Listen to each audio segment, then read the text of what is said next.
రమేష్ గారు, మీరు చెప్పండి ఏం జరగబోతోంది ఈ ఈ ఈ మొత్తం దీనికి సంబంధించి ఇవాళ జరిగే ఈ రోడ్ షో లేదు బహిరంగ సభ నుంచి మీరు ఏం ఎక్స్పెక్ట్ చేస్తున్నారు? దాని తర్వాత కూటమి నుంచి శ్రీనివాస్ చౌదరి గారు సమాధానం చెప్తారు. గుడ్ మార్నింగ్ పవన్ గారు. Good morning. మీకు బీఆర్కే న్యూస్ ప్రేక్షకులకు అలాగే ప్యానల్ ఉన్న సభ్యులందరికీ కూడా వెరీ గుడ్ మార్నింగ్ అండి. ప్రధానమంత్రి మోడీ గారు మన ఆంధ్రప్రదేశ్ రాష్ట్రానికి రావడం అందరికీ కూడా చాలా సంతోషం. కానీ ఆయన వచ్చిన తర్వాత ఈ రాష్ట్రానికి వరాలు ఇవ్వకపోతే మాత్రం ప్రతి ఒక్కళ్ళు కూడా, అది ఎన్డీఏ కూటమి అవనండి, రాష్ట్ర ప్రజలు అవనండి, అందరూ కూడా నిరాశ చెందే పరిస్థితి ఉంటుంది. ఎందుకంటే గతంలో కూడా 2014 నుంచి 19 మధ్య కానీ 19 నుంచి 24 మధ్య కానీ ఆ కేంద్రం నుంచి మనకు రావాల్సిన వాటిల్లో ఎక్కువ శాతం మనకు రాలేదు అనేది మనందరికీ కూడా తెలిసిన విషయమే. అది వైఎస్ఆర్ కాంగ్రెస్ పార్టీ ప్రభుత్వం ఉన్నా, మా ప్రభుత్వం ఉన్నా, లేదా తెలుగుదేశం పార్టీ ప్రభుత్వం ఉన్నా, ఆ రోజుల్లో స్పెషల్ స్టేటస్ కానీ లేదా పోలవరానికి నిధులు కానీ చాలా తక్కువ స్థాయిలో వచ్చినాయి తప్ప అనుకున్న స్థాయిలో రాలేదు. ఈ రకంగా కేంద్రం ఆ రోజున 2014 నుంచి 19 టీడీపీ పార్టీ అధికారంలో ఉన్నప్పుడు అమరావతికి శంకుస్థాపన స్వయంగా మోడీ గారు వచ్చి చేశారు. ఆ తర్వాత జరిగిన పరిణామాలన్నీ కూడా మనకు తెలుసు. పవన్ కళ్యాణ్ గారు కూడా ఆ రోజున మొదట్లో కూటమిలో ఉండి ఆ తర్వాత విడిపోయిన తర్వాత చాలా రకాలుగా పాచిపోయిన లడ్డూలు ఇచ్చారు. మనకి పిడికేడు మట్టి గుప్పెడు నీళ్లు తప్ప ఏమి ఇవ్వలేదు.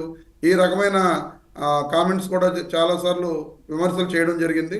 ఆ తర్వాత 2019 నుంచి 24 మధ్య ఆయన ప్రతిపక్ష పాత్ర పోషిస్తూ కేంద్రం మీద ఆ రోజున బీజేపీ మీద కానీ వాళ్ళ మీద కానీ చాలా రకాల విమర్శలు చేశారు. ఆ తర్వాత ఎన్డీఏ కూటమితో కలిసి మళ్ళీ పోటీ చేసి ఈ రోజున గెలిచి ప్రభుత్వం ఏర్పాటు చేయడం జరిగింది.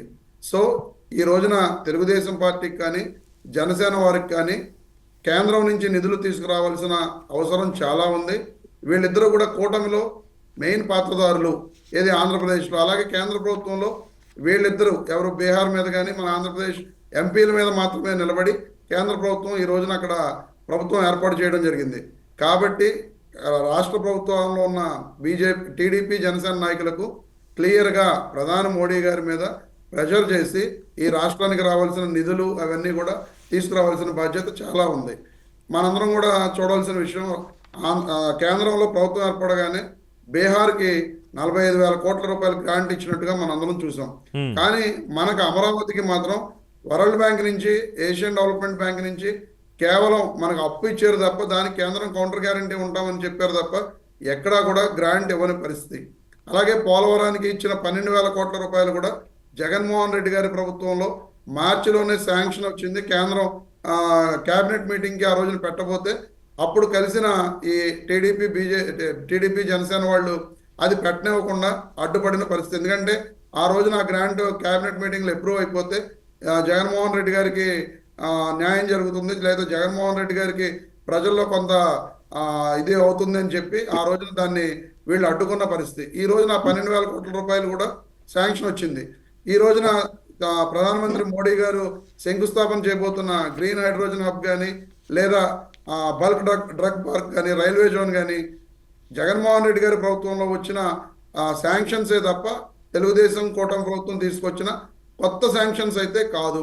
ఆ రోజున జనవరి ఫిబ్రవరిలోనే వీటికి ఫౌండేషన్ స్టోన్స్ వేయించాలని చెప్పి జగన్మోహన్ రెడ్డి గారు చాలా ప్రయత్నం చేసిన ఆ రోజున్న పరిస్థితుల్లో ప్రధానమంత్రి మోడీ గారు టైం దొరకకపోవడం, ఈ కూటమి కట్టడం, ఈ రకరకాల విషయాల ద్వారా రాజకీయ కారణాలుగా ఆ రోజున శంకుస్థాపనలు చేయడం జరగలేదు.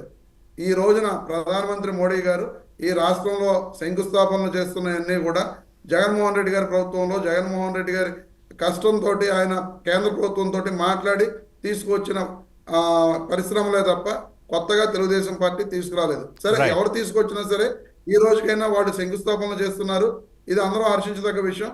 వాటిని అన్నింటినీ కూడా తొందరగా నిర్మాణం పూర్తి చేసి ఈ రాష్ట్ర ప్రజలకు ఉద్యోగాలు వచ్చే విధంగా చేయవలసిందిగా కోరుతున్నాను. రైట్.